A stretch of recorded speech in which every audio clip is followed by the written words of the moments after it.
அந்த சூறாவிலே சொல்றான். எனவே சூறாவளி உங்களை தாக்க முற்படுகிற போது பெரும் பூகம்பம் ஏற்படக்கூடிய அந்த சூழ்நிலையிலே மனோவலிமையோடு நிலை நின்று ஏழை மக்களை, சாமானிய மக்களை, அன்றாட காட்சிகளை, இந்த ஊர் மக்களை நல்வழிப்படுத்த என்கிற அந்த நிலையில் உங்களை நீங்கள் உறுதிப்படுத்திக் கொண்டு செயல்பட வேண்டும் என்பதற்காகத்தான் அல்லாஹு ஜல்ல ஷஅனஹு வ தஆலா அந்த சூறாவிலே, அந்த அத்தியாயத்திலே இந்த வார்த்தையை எடுத்து சொல்கிறான்.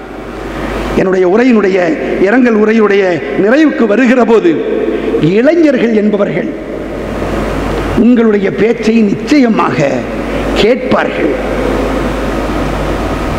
அப்படிப்பட்ட ஒரு காலகட்டம் வந்துவிட்டது. இப்போது இன்ஷா அல்லாஹ் நீங்கள் அடுத்த காலகட்டத்திலே பாருங்கள், இந்த ஊருடைய ஒட்டுமொத்த இளைஞர்களையும் நீங்கள் அழைத்து பாருங்கள். அந்த இளைஞர்கள் அத்தனை பேரும் இந்த ஐக்கிய பேரவைக்கு பின்னால் தாண்டிப்பார், மாறி நடக்க மாட்டார்கள். உலமாக்களாகிய மார்க்க அறிஞர்களாகிய பாதுல் ஷாம் ஆலிம் போன்றவர்கள் எவ்வளவு அற்புதமானவர்கள், எவ்வளவு பக்குவம் பெற்றவர்கள். இவர்களுடைய இதோபதேசங்களால் ஃபாரூக் ஆலிம் போன்றவர்கள், இவர்களால் வார்த்தெடுக்கப்படக்கூடிய இளைஞர்கள் உங்கள் பின்னால் அணிவகுத்து நிற்பார்கள். எனவே நீங்கள் யாரை கை காட்டுவீர்களோ இன்ஷா அல்லாஹ் அவர்தான் இனி இந்த ஊருக்குடைய தலைவராக வருவார். அப்படிப்பட்ட அந்த நல்ல சூழலை நோக்கி ஊர் சென்று கொண்டிருக்கிறது. எனவே பழைய நிலை திரும்பும், நல்ல சூழல் திரும்பும் என்கிற அந்த நம்பிக்கையை உங்களிடத்திலே நான் வெளிப்படுத்துகிறேன். எனவே நீங்கள் ஒதுங்க வேண்டாம் என்று கேட்டுக்கொள்கிறேன். இறுதியாக நான் தனிப்பட்ட முறையிலே ஐக்கிய சமாதான பேரவை என்கிற ஒரு அமைப்பினுடைய, மாநிலம் தழுவிய அமைப்பினுடைய தலைவனாக இருந்து கடமையாற்றி கொண்டு வருகிறேன். தொடர்ந்து சுற்றுப்பயணங்கள் மேற்கொண்டு வருகிறேன். எத்தனை ஊர்கள், எத்தனை மாவட்டங்கள், எத்தனை தொடர் பயணங்கள், அதையெல்லாம் வரிசையாக சொல்ல முடியாது. ஆனாலும் அந்த நேரங்களில் எல்லாம் விழுப்புண்கள் ஏற்படுகிற போது, பாதிப்புகள் ஏற்படுகிற போது, அந்த நேரத்தில் எல்லாம் ஒய்ஸ் ஹாஜியார் அவர்களை தொலைபேசியில் தொடர்பு கொண்டாலோ அல்லது நேரில் சந்தித்தாலோ விஷயங்களை எடுத்து சொன்னாலோ 5 நிமிஷம் பேசுறது இல்லை, 2 நிமிஷம் பேசுறது இல்லை, குறைந்தது அரை மணி நேரம் ஒவ்வொரு நேரத்திலும். இந்த அளவுக்கு அவர்கள் பொருளாதாரத்தை கொடுப்பது என்பது ஒரு புறம் இருக்கட்டும், நேரத்தை கொடுத்தார்களே, விலைமதிக்க முடியாத அந்த நேரத்தை கொடுத்தார்களே. அவருடைய இயலாமையிலே கூட தன்னுடைய முடியாமையை வெளிப்படுத்தாமல் அந்த இளம் துடிப்போடு இருந்தார்களே, அதை எண்ணி பார்க்கிறேன். நான் சோர்வடையவில்லை, நான் நிராசை அடையவில்லை. எனக்கு ஒரு நம்பிக்கை இருக்கிறது. அந்த உவைஸ் ஹாஜியார் அவர்களால் வழி நடத்தப்பட்ட அவர்களுடைய குடும்பத்தார்கள் இன்ஷா அல்லாஹ் அவர்கள் செய்த பணிகளை எல்லாம் ஒன்று விடாமல் செய்து காட்டுவார்கள். அந்த நம்பிக்கை எனக்கு இருக்கிறது. தலைவர்கள் இருக்கிறார்கள், வழிகாட்டிகள் இருக்கிறார்கள்.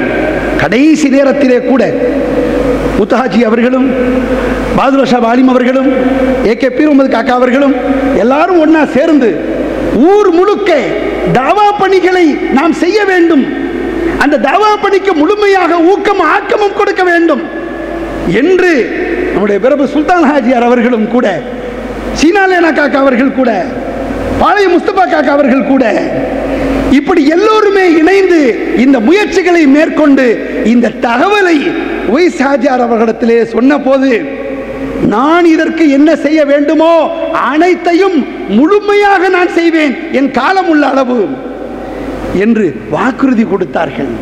இன்னும் சொல்ல போனா என்ன நடக்கிறது, தாவா பணி நடக்கிறதா, அதுக்கு என்ன செய்ய வேண்டும் என்று தனிப்பட்ட முறையிலே அவர்களாகவே விசாரிப்பார்கள். அப்படிப்பட்ட பெருமகனார். எனவே நம்பிக்கை இருக்கிறது, வீண் போகாது. எனவே நான் அவர்களுடைய குடும்பத்தார்களுக்கு இந்த ஊர் மக்கள் சார்பாக நான் சொல்லிக் கொள்வது என்ன என்று சொன்னால், நீங்கள் அவர்கள் எப்படி உங்களை வார்த்தெடுத்தார்களோ, ஒரே கட்டுக்கோப்புக்குள் உங்களை கொண்டு நிறுத்தி வந்திருந்தார்களோ, அந்த ஒற்றுமையை உங்களுடைய குடும்பத்திலே முழுமையாக நீங்கள் பேணுங்கள். பேணி அவர்கள் என்ன சேவைகளை செய்தார்களோ அந்த சேவைகளை உங்களுக்குள் பங்கு போட்டுக்கொண்டு ஒட்டுமொத்தமாக ஒரு அறக்கட்டளையை கூட அவர்கள் பெயரால் நிறுவி அந்த காரியங்களை நீங்கள் ஆற்றலாம். நான் ஆரம்பத்திலே ஓதிய அந்த வசனம் இருக்கிறது, யாசீன் சூராவிலே வரக்கூடிய வசனம், இன்னா நஹனு நுஹயில் மௌதா வனக்துபு மா கத்தமு வஆசாரஹும் வகுல்ல ஷைஇன் அஹ்ஸைனாஹு ஃபீ இமாமின் முபீன். நிச்சயமாக நாம் எவர்கள் மரணித்து விட்டார்களோ அவர்களை எழுப்புவோம். அவர்கள் உயிரோடு வாழுகிற போது என்னவெல்லாம் செய்தார்களோ அதையும் நாம் பதிவு செய்கிறோம்.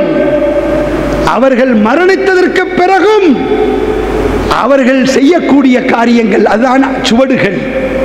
ஆசாரகும், ஆசார் என்று சொன்னால் அந்த சுவடுகள். அவர்கள் எங்கெல்லாம் செய்துவிட்டு சென்று விட்டிருக்கிறார்களோ, யார் யாரெல்லாம் விட்டுவிட்டு சென்றிருக்கிறார்களோ அவர்கள் செய்யக்கூடிய நல்லறங்கள், அதெல்லாம் அந்த ராயல்டி அங்கே போய் சேரும். அதையும் நாம் பதிவு செய்கிறோம். ஒன்று விடாமல் நம்முடைய தெளிவான அந்த ஏட்டிலே நாம் பதிவு செய்கிறோம் என்று வல்ல அல்லாஹு ஜல்ல ஷஅனுஹு வ தஆலா அந்த யாசீன் சூராவிலே சொல்கிறான். இறுதியாக அவர்கள் விடை பெற்று செல்கிறார்கள். விடை பெற்று செல்கிறார்கள். என்ன அருமையான முறையில் விடை பெற்று செல்கிற அந்த பாங்கு! கண்மணி நாயகம் ஸல்லல்லாஹு அலைஹி வஸல்லம் அவர்களை இந்த விஷயத்தில் அவர்கள் பின்பற்றி, நாயகம் ஸல்லல்லாஹு அலைஹி வஸல்லம் 63 வருஷம் வாழ்ந்தாங்க. 40 வருஷம் நபித்துவம் கிடைச்சது. மக்கால 13 வருஷம், மதீனால 10 வருஷம். மதீனால 10 வருஷம் முடிச்சாங்க. 23 வருஷம் உழைத்திருக்கிறாங்க. தன்னந்தனி மனிதராக இருந்து உழைத்தாங்க. 1,24,000 மேற்பட்டவர்களை உருவாக்கி வைத்துவிட்டு அந்த அரபா பெருவெளியிலே நின்று அந்த லட்சக்கணக்கான மக்களை நோக்கி விழித்து என்ன சொன்னார்கள்? நான் என்னென்னலாம் உங்களுக்காக போதிக்க வேண்டும் என்று அல்லாஹ்வால் அறிவுறுத்தப்பட்டேனோ அது அனைத்தையும் செய்து முடித்து விட்டேனா என்று கேட்டார்கள். ஆமாம் என்று சொன்னார்கள். எல்லோரும் ஆமாம் என்று சொன்னார்கள். இறைவா, இதற்கு நீயே சாட்சியாக இருந்து கொள் என்று கூறிவிட்டு அவர்கள் அல்லாஹ்விடத்திலே சென்றார்கள். விடை பெற்று செல்கிறேன், அஸ்ஸலாமு அலைக்கும் என்று சொல்லிவிட்டு அல்லாஹ்விடத்திலே சென்றார்கள். அவர்களை அடியொட்டி உவைஸ் ஹாஜியார் அவர்கள், அல்லாஹு அக்பர் அல்லாஹு அக்பர், அவர்கள் செய்யக்கூடிய சமூக பணிகள், அது என்ன சமூக பணியா இருக்கட்டும், மார்க்க பணியா இருக்கட்டும், கல்வி பணியா இருக்கட்டும், தன்னுடைய கடைசி நேரத்திலே கூட உடல் வலி உற்ற நிலையிலே கூட, நலிவுற்ற நிலையிலே கூட அந்த நேரத்திலேயும் அந்த பணிகளை எல்லாம் செய்துவிட்டு கடைசியாக அவர்கள் 2 ஜும்மாவுக்கு முன்னாடி பெரிய ஷம்சுத்தீன் வலியுல்லா ஜும்மா பள்ளி வாசல்ல வந்து அந்த ஜும்மா தொழுது விட்டு முசாஃபா செய்துவிட்டு, என்னோடு முசாஃபா செய்துவிட்டு அந்த பள்ளிக்கு பின்புறத்திலே ஆக வேண்டிய காரியங்கள் சம்பந்தமாகவும் அங்கிருக்கிற பொறுப்பாளர்களோடு பேசிவிட்டு, இது மாதிரியான பல பேரிடத்திலையும் பல விஷயங்களாக பேசிவிட்டு, தங்களுடைய குடும்பத்தார்களிடத்திலும் நல்ல செய்திகளை எல்லாம் தெளிவாக சொல்லிவிட்டு சமுதாயத்திலிருந்து விடை பெற்று சென்றிருக்கிறார்கள். என்ன அருமையான பாங்கு! இந்த மௌத் யாருக்கு கிடைக்கும்? இந்த வாழ்க்கை யாருக்கு கிடைக்கும்? இந்த பாராட்டு யாருக்கு கிடைக்கும்? அவர்கள் மேன்மக்கள், பெரியவர்கள், பெரிய மனிதர்களுடைய செயல்களும் பெரியதாகவே இருக்கும். அந்த நல்ல சூழலை நோக்கி சென்று விட்டார்கள். ஆனாலும் ஒரு நம்பிக்கை இருக்கிறது, அவர்களோடு தன்னுடைய தோழமையை இறுக்கமாக்கி கொண்ட நல்ல பெரியவர்கள் நமக்கு இருக்கிறார்கள். இங்கு சமூகம் தந்தவர்களும் இருக்கிறார்கள், சமூகம் தர முடியாமல் இருப்பவர்களும் இருக்கிறார்கள். ஊர் மக்கள் இருக்கிறார்கள், இமாம்கள் இருக்கிறார்கள், உலமாக்கள் இருக்கிறார்கள், ஜமாத்துடைய பிரதிநிதிகள் இருக்கிறார்கள். ஆக நாம் எதை நிலைநாட்ட வேண்டுமோ அது நிச்சயமாக நிலைநாட்டப்படும். வல்ல அல்லாஹு ஜல்ல ஷானஹு வ தஆலா இந்த ஊருக்கு இருக்கிற மாண்பு, இந்த ஊருக்கு இருக்கிற கண்ணியம், இந்த ஊருக்கு இருக்கக்கூடிய உலகத்திலே இருக்கிற அந்த நற்பெயர் இன்ஷா அல்லாஹ் மீண்டும் சிறப்பாக கிடைக்கும். அந்த சிறு மக்கா, அந்த புனிதமான குட்டி மக்கா என்ற அந்த நற்பெயரை வல்ல அல்லாஹு ஜல்ல ஷானஹு வ தஆலா இந்த ஊருக்கு தந்திருந்தானே, அந்த ஒரு நிலை இன்றும் இருக்கிறது, இன்னும் சிறப்பாக கிடைக்கும். அப்படிப்பட்ட நல்ல சூழல் உருவாகும் என்கிற நம்பிக்கையோடு இந்த செய்திகளை உங்களோடு நான் பரிமாறி இருக்கிறேன்.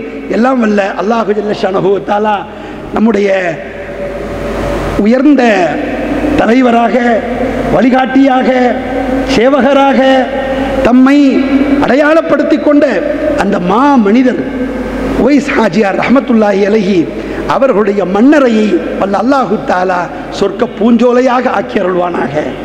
அவர்களுக்கு சொர்க்க வாசலை திறந்து வைப்பானாக. அவர்களுக்கு சொர்க்கத்து ஆடைகளை அணிவிப்பானாக. அவர்களுக்கு நம் உயிரினும் மேலான கண்மணி நாயகம் ஸல்லல்லாஹு அலைஹி வஸல்லம் அவருடைய பொற்கரத்தால் அவர்களுக்கு அவர்களுடைய ஹவுதுல் கௌசர் தடாகத்திலிருந்து அந்த மதுரமான நீரை வாங்கி பருகக்கூடிய வாய்ப்பை தருவானாக. அவர்களுடைய புனிதமான ஷஃபாஅத்தை தந்தருள்வானாக. நபிமார்கள், சித்தீக்கீன்கள், சுஹதாக்கள், சாலிஹீன்கள் எல்லோரும் உயிரினும் மேலான கண்மணி நாயகம் ஸல்லல்லாஹு அலைஹி வஸல்லம் அவர்களோடும் ஜன்னத்துல் ஃபிர்தௌஸிலே இருக்கக்கூடிய பாக்கியத்தை தருவானாக. எல்லாவற்றிற்கும் மேலாக தன்னுடைய தரிசனத்தையும் வல்ல அல்லாஹ் அவர்களுக்கு தந்தருள்வானாக என்று துஆ செய்தவனாக என்னுடைய வார்த்தைகளை நிறைவு செய்கிறேன். வாஹிரு தாவானா அல்ஹம்துலில்லாஹி ரப்பில் ஆலமீன். வஸ்ஸலாமு அலைக்கும் வரஹ்மத்துல்லாஹி வபரகாத்துஹு.